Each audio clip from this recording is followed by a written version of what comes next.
In today's video, I'm going to teach you how to add a pages list to the footer section of your WordPress website.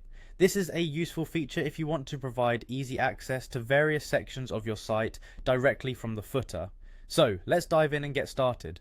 First things first, you'll need to go to wordpress.com. Once you're on the home page, you'll want to click on the login button. It's usually located towards the top right of the screen and is easy to find. After you click login, you'll notice several options for signing in.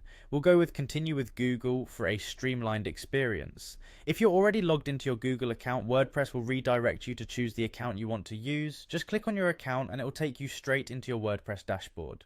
Once inside, turn your attention to the right panel and look for the quick links section. Here you'll find an option labeled Edit Site. Click on that, which will bring you to a page where you can manage various aspects of your website.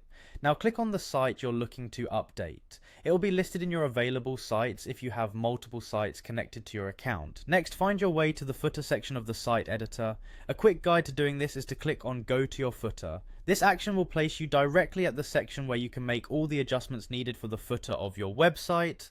Once you're in the footer section, glance over to the top left corner and find the Add button. Click on it and a search bar will appear.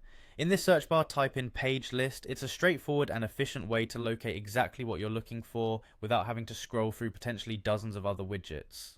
After typing, the page list option should appear. Click on it to make it active. Having activated the page list, you now need to position it appropriately. You can do this by simply dragging the page list element down into your footer section.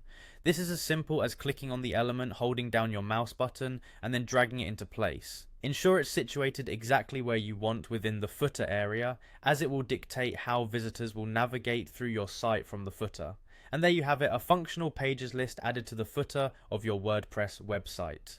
From here, it can be formatted further to match your site's aesthetic and provide easy navigation for your visitors. I hope you found this tutorial easy to follow and informative. Make sure to like this video and subscribe for more WordPress tips and tricks. Thank you for watching.